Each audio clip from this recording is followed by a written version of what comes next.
கிறிஸ்துக்கள் அன்பான தேவனுடைய பிள்ளைகளே, ஆண்டவரும் உலக இரட்சகருமான இயேசு கிறிஸ்து இணையற்ற நாமத்தினாலே உங்கள் யாவரையும் வாழ்த்தி ஆசீர்வதிக்கிறேன். கர்த்தர் உங்களை ஆசீர்வதிப்பாராக.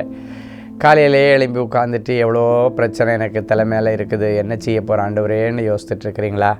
இன்றைக்கி கண்டிப்பாக ஆண்டவர் உங்களுக்கு ஒரு அற்புதத்தை செய்வார். இந்த நாளிலும் ஜூலை 11 மங்கள வார்த்தை நிகழ்ச்சி மூலமாக உங்களை சந்திக்கிறது எனக்கு ரொம்ப சந்தோஷம். கர்த்தர் உங்களை ஆசீர்வதிப்பாராக.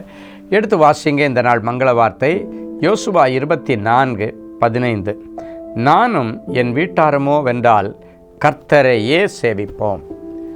பொதுவாக சொல்லுவாங்க, ஆற்றுல ஒரு கால் சேத்துல ஒரு கால் நீ வச்சுக்காதடா அப்படின்னு சொல்லுவாங்க.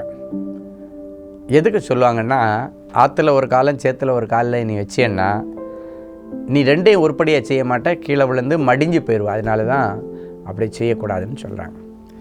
பைபிள்லேயே ஒரு வசனம் இருக்குது, ஒரு மனுஷன் 2 எஜமானுக்கு ஊழியம் செய்ய முடியாது. அதனால தான் இந்த யோசுவா சொல்லுகிறான், ஆண்டவரே நானும் என் வீட்டாருமோ என்றால் நானும் என் குடும்பமோ நாங்கள் எல்லாரும் சேர்ந்து கர்த்தரையே சேவிப்போம். கர்த்தரையும் என்று சொல்லவில்லை, கர்த்தரையே ஒரு மேலே போடப்பட்டிருக்கு. இன்றைக்கி ஆண்டவர் உங்களை பார்த்து சொல்கிறாரு, ஆண்டவரை நீங்கள் சேவிச்சிங்கன்னா, ஆண்டவரை நீங்கள் ஆராதிச்சிங்கன்னா ஆண்டவர் அதில் சந்தோஷப்படுவார், மகிழ்ந்துருவார். ஆண்டவரை குஷிப்படுத்துகிற ஒரே காரியம், ஆண்டவரை மகிழ்விக்கிற ஒரே காரியம் ஆண்டவரை சேவிக்கிறதும் ஆண்டவரை ஆராதிக்கிறதும் தான். அவன் ஆண்டவரை சேவித்தான், ஆண்டவருக்கு ஊழியம் செய்தான், ஆண்டவர் சொல்லுகிற காரியங்களை செய்தான். ஆலய முற்றத்தை விட்டு யோசுவா பிரியாதிருந்தான் என்று வேதம் சொல்கிறது. அப்படின்னா ஆலய முற்றத்தை விட்டு பிரியாதிருந்தான் அப்படின்றது எதுக்கு அடையாளம்னா, ஆண்டவரை விட்டும் ஆண்டவருடைய ஆலய காரியங்களை விட்டும் ஆண்டவருடைய வார்த்தையை விட்டும் அவன் பிரியாது ஆண்டவரோடு நடந்தானோ.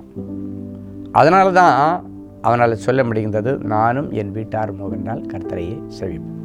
இப்போ நிறைய பேர் நினைக்கிறீங்க, நான் ரெடி தான், என் புருஷன் ரெடி இல்லையே, நான் ரெடி தான், என் பிள்ளைங்க ஆண்டவரை சேவிக்க தயாராக இல்லையே என்றெல்லாம் சொல்லி அழுதுட்டுருக்கலாம். இன்றைக்கி இந்த வசனத்தின்படி தகப்பன் ஸ்தானத்தில் நின்று, அங்கே யோசுவா ஒரு தகப்பன் ஸ்தானத்தில் நின்று தன்னுடைய முழு குடும்பத்திற்காக ஆண்டவரிடத்தில் சொல்லுகிறான், நானும் என் வீட்டாருமோ வென்றால் கர்த்தரையை சேவிப்பேன். நீங்கள் விசுவாசத்தில் சொல்லி பாருங்கள், கண்டிப்பாக இந்த காரியம் நடக்கும்.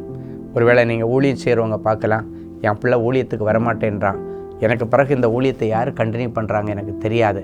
ஒன்றும் கவலைப்படாதீங்க, அது ஆண்டவருடைய காரியம். கண்டிப்பாக ஆண்டவர் கொண்டு வருவார். உன் பிள்ளைங்க கர்த்தரால் போதிக்கப்பட்டிருப்பார்கள், அவர்கள் சமாதானம் பெரிதாக இருக்கும், அவர்கள் கண்டிப்பாக ஆண்டவரை சேவிப்பாங்க. இப்போ ஆண்டவரை சேவிக்கும் பொழுது என்ன நடக்கும்? ஆண்டவர் ஆட்டோமேட்டிக்காக உங்கள் பக்கமாக சாய்ந்துடுவார். உங்களுக்கு தேவையானது எல்லாத்தையும் பார்த்து ஆண்டவர் செய்வார். ஏன்னா அவர் சொல்லியிருக்காரு, அவர் யாருக்கும் கடனாளியாக இருக்க மாட்டாராம். நீங்கள் ஆண்டவரை துதித்து ஆண்டவருக்கு ஏதாவது ஒரு காரியத்தை செய்தீங்கன்னா ஆண்டவர் உங்களுக்கு செய்ய கடமைப்பட்டிருக்கிறார். அன்றைக்கு ஒரு 100க்கு அதிபதி ஆண்டவருக்காக ஒரு ஆலயத்தை கட்டி கொடுத்தான். அப்போ மூப்பர்கள் போய் இயேசுவிடத்தில் சொல்கிறாங்க, நீர் இவனுக்கு தயவு செய்ய இவன் பாத்திரவனாக இருக்கிறான், ஏன்னா ஆண்டவருடைய பிள்ளைகளுக்காக ஒரு ஆலயத்தையே கட்டி கொடுத்துருக்கிறான். அப்படின்னா ஆண்டவருக்காக அவன் சேவை செய்திருக்கிறான் அப்படின்னு அர்த்தம். பணத்தை கொடுத்து செய்திருக்கலாம், ஆளை வச்சு செய்திருக்கலாம், ஏதோ ஒரு விதத்தில் அவன் ஆண்டவருக்காக ஒரு சேவை செய்திருக்கிறான். இன்றைக்கி ஆண்டவருக்கு அடுத்த காரியங்களை நீங்கள் இறங்கி நின்று செய்யுங்க. உங்களுக்கு அடுத்த காரியங்களை ஆண்டவர் இறங்கி நின்று செய்வார். அன்றைக்கி சொன்னது போல், நீர் இவனுக்கு இந்த தயவு செய்ய இவன் பாத்திரவானாக இருக்கிறான், ஏன்னா இவன் ஆண்டவரை சேவிக்கும்படிக்கு ஒரு ஆலயத்தை கட்டி கொடுத்துருக்கான். ஆண்டவருடைய ஜனங்கள் உண்மை சேவிக்கும்படி ஆராதிக்கும்படி ஆலயத்தை கட்டி கொடுத்துருக்குறான் அப்படின்ற ஒரு தேவ பணி, தேவனுடைய பணியை இவன் செய்திருக்கிறான். அடுத்த நிமிஷமே ஆண்டவர் அவனுடைய வேலைக்காரனுக்கு ஆண்டவர் சுகத்தை கொடுத்து ஒரு அற்புதம் செய்தார்.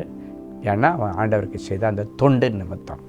இன்றைக்கி தேவ தொண்டுக்கு உங்களை ஒப்பு கொடுங்கள், தேவனுடைய பணியை செய்யுங்க. ஆண்டவரை சேவிக்கிறது பல விதங்களில் சேவிக்கலாம். ஒரு ஏழைக்கு இறங்குகிறதும் ஆண்டவரை சேவிக்கிறதுக்கு அடையாளம். ஒரு ட்ராக்ஸ் கொடுத்து ஆண்டவரை சேவிக்கிறதற்கு அடையாளம். ஆண்டவரை பற்றி ஆண்டவர் உங்களுக்கு செய்த நன்மைகளை 4 பேர்கிட்ட சொல்கிறது ஆண்டவரை சேவிக்கிறதுக்கு அடையாளம். ஸோ முடிந்த வரைக்கும் ஆண்டவரை உயர்த்தி பிடிங்க, கர்த்தர் உங்களை உயர்த்தி பிடிப்பார். ஜெபிக்கலாமா? ஆண்டவரே உமக்கு நன்றி, நானும் என் வீட்டாருமோ என்றால் கர்த்தரையே சேவிப்போம் என்று யோசுவா சொன்னான். அதே போல் இந்த நிகழ்ச்சியை பார்க்குற எல்லாரும் இன்றைக்கி சமயம் வாய்த்தாலும் வாய்க்காவிட்டாலும் ஆண்டவருக்காக எதையாவது செய்ய, ஆண்டவர் விரும்புகிற காரியங்களை செய்ய, 4 பேருக்கு உதவி செய்ய, 4 ஏழைகளை தாங்க, 4 விதவைகளை தாங்க.